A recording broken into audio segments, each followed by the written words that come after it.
Okay, hi everybody. This is Mr. Manning, and we're going to do a quick video about application problem 1-2. It's on page 20 in your book. The transactions are on page 20 at the very top in your book, and you should have received a worksheet from me that had basically it looks a lot like this, what I have here on the screen. So, quick little overview. It looks like we have a total of 6 accounts. We have a cash account, supplies, and prepaid insurance. All 3 of these accounts are assets, and they're over here on the left-hand side of our accounting equation. We have 2 liability accounts. There is an accounts payable 5-Star Supply and accounts payable Riverland Company.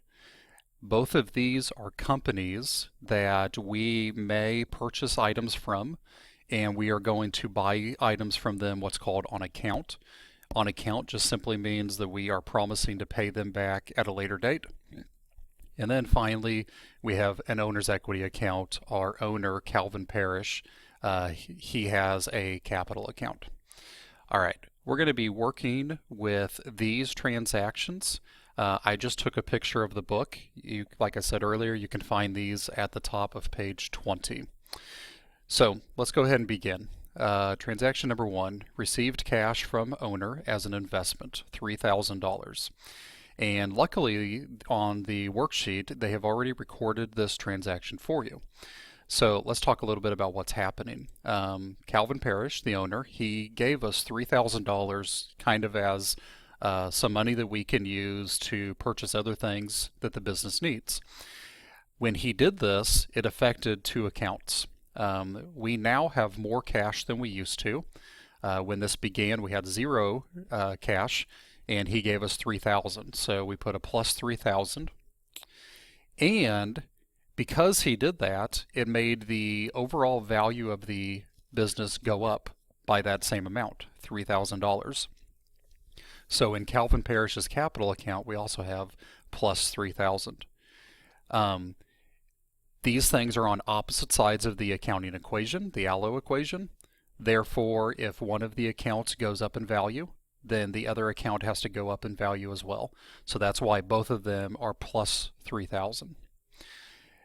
Below is our new balances. You can see that cash is now at 3,000, all of the others stay at 0, and capital is now at 3,000. All right. Transaction number 2. Paid cash for insurance, $1,600. So we paid cash for insurance. Therefore, we are going to spend or do a negative $1,600 from cash. And we are purchasing insurance, and we have an account that's called prepaid insurance. So in that account, we are going to add $1,600. We have $1,600 less cash than we used to, and we have $1,600 more insurance than we used to. Both of these accounts are assets. They're both on the left side of the equation. So for the equation to stay balanced, one of them must go up and one of them must go down. So insurance goes up, cash goes down.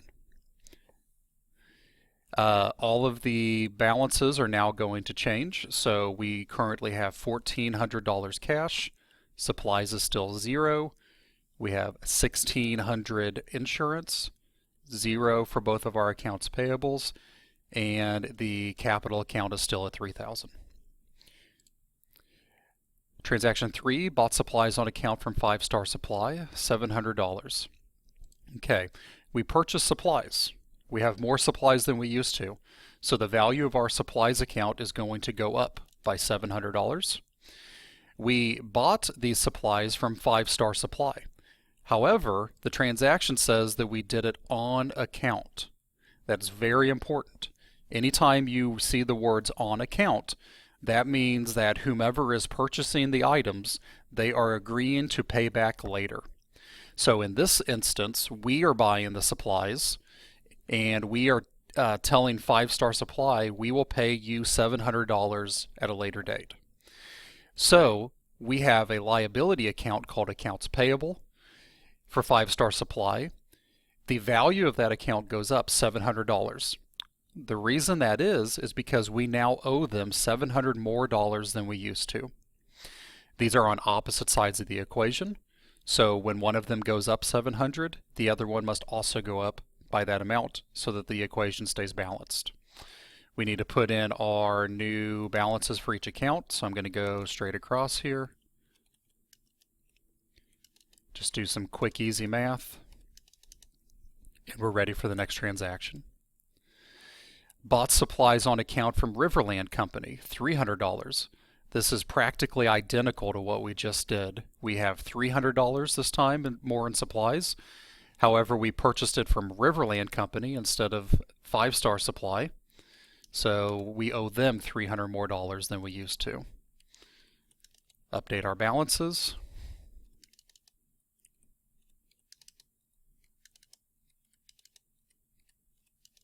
And we're ready for the next transaction. Paid cash on account to Five Star Supply, $700. Okay, so Five Star Supply most likely sent us a bill saying, hey, you remember when you bought supplies from us a while back? You still owe us $700. So being the good company that we are, we pay our debts. So we are going to pay them $700. And of course we are using cash to do that. So we have $700 less than we used to. And we owe we owe Five Star Supply $700 less than we used to. So both of these go down in value. They're on opposite sides of the equation, so they must go down by the same amount. So update our balances one more time.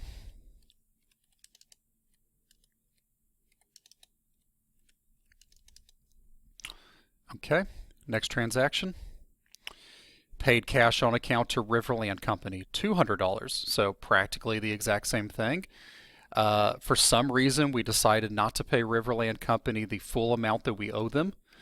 We are starting to get a little low in cash, so maybe we realized that and we decided that we couldn't afford to give them the full $300. So we're just going to give them $200. Update accounts.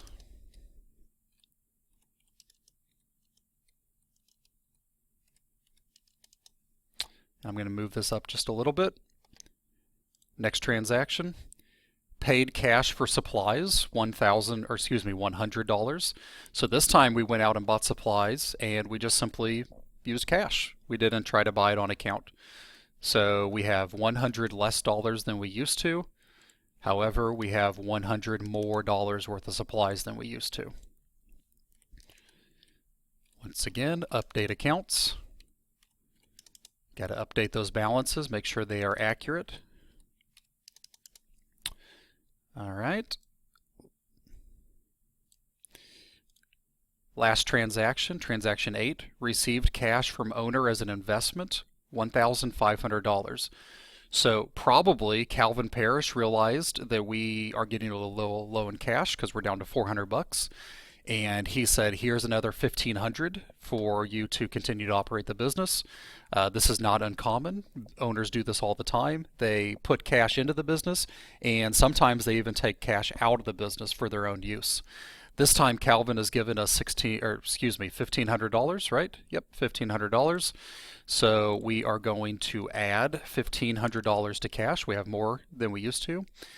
And because Calvin did that, our business is now worth $1,500 more than it used to. Opposite sides of the equation, they go up in value, both of them. So 1,900, and we are just updating accounts one more time.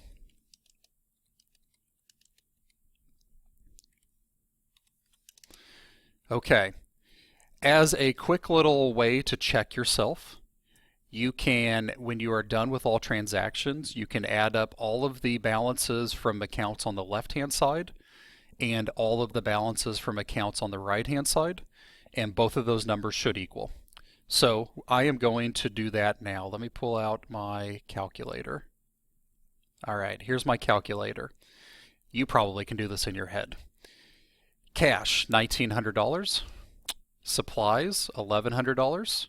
Prepaid insurance, $1,600. So I'm adding all those three numbers up, and I get $4,600. On the right-hand side, Accounts payable 5-Star Supply is 0. Accounts payable Riverland Company is 100. Calvin Parish Capital is 4,500. That also equals 4,600. So because both sides of the equation equal, that gives me an indication that I have most likely done it correct. It's always still a good idea to check the key or to ask me, Mr. Manning, but usually when both sides are equal, then you've got it. All right, guys, I hope this video was somewhat helpful, and I will see you next time.